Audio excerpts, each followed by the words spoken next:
Social media influencer और big boss winner Elvish Yadav पर नोएडा के सेक्टर 49 में एफआईआर दर्ज हुई है।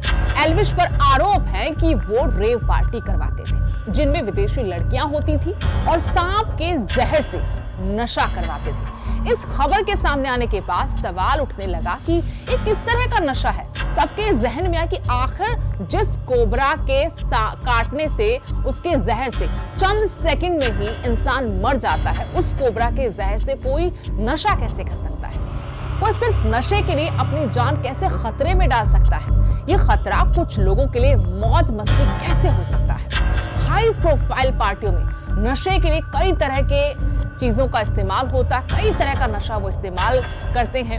अक्सर खबरों में जब हम देखते हैं कि रेव पार्टी पर रेड हुई है, तब इस तरह की जानकारी सामने आती है। लेकिन ये क्या, सांप के जहर से नशा?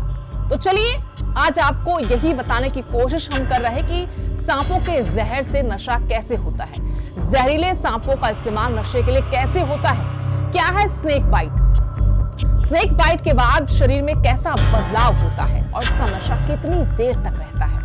एल्विश पर आरोप है कि वो पार्टियों में, क्लबों में सांपों की बाइट यानी स्नेक बाइट प्रोवाइड करवाता है। चंडीगढ़ के post graduate institute of medical education and research के शोधकर्ताओं ने स्नेक बाइट लेने वाले लोगों पर एक अध्ययन किया। स्टडी की गई थी।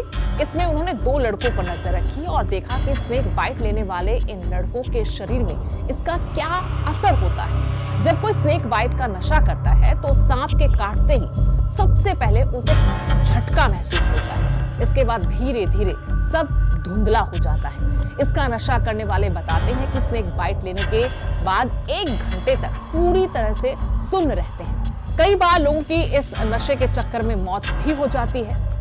लेकिन कब तक इस नशे का असर इंसान के शरीर पर रहता है, प्रभाव रहता है? जब इस बारे में हमने रिसर्च करनी शुरू की तो इंटरनेट पर जो जानकारी मिल पाई उसके बाद सिर्फ ये जानकारी मिली है कि नशा जब लिया जाता है इस तरह का तो शरीर में एक तरह से हैंगओवर होता है और इस हैंगओवर का असर कम से कम 5 दिन तक रहता है। पहले और दूसरे दिन तो इसका नशा काफी तेज रहता है। ये नशा काफी खतरनाक है। यही वजह है कि भारत समेत दुनिया के कई देश हैं जहां पर ये गैर कानूनी है।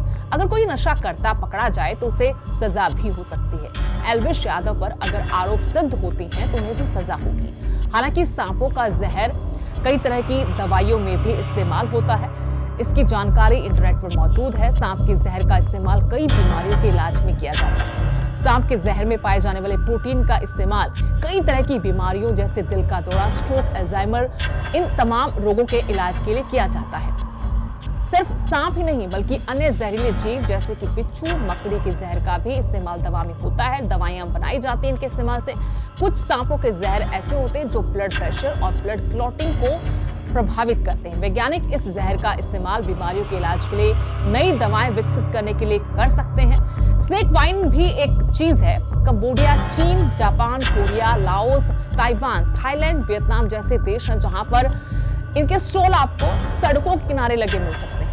ये आम तौर पर देखने को मिल जाता है। इसमें एक सांप को एक बोतल में रखकर और चावल या गेहूं की शराब में डालकर बनाया जाता है। इसमें शराब और फार्मालाइडेहाइड भी मिलाया जाता है। सांप वियतनामी संस्कृति में एनर्जी का प्रतीक है। वहां सांप की शराब भी काफी फेमस है। चीन और हांगकांग में जब कोई विदेशी आता है तो इसे जरूर उन्हें दिखाया जाता है।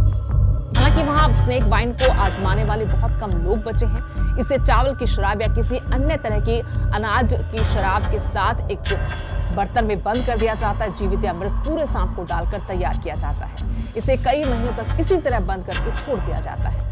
लेकिन अब इस मामले में जिस तरीके से हम देख रहे कि एल्विश के बहाने ही सही, अब लोग सवाल कर रहे थे कि स्नेक बाइट से, जहर से कैसे नशा कोई कर सकता। तो हमने बताने की कोशिश की है कि इस तरीके से नशे के रूप में इस जहर का इस्तेमाल होता है जो बेहद खतरनाक है।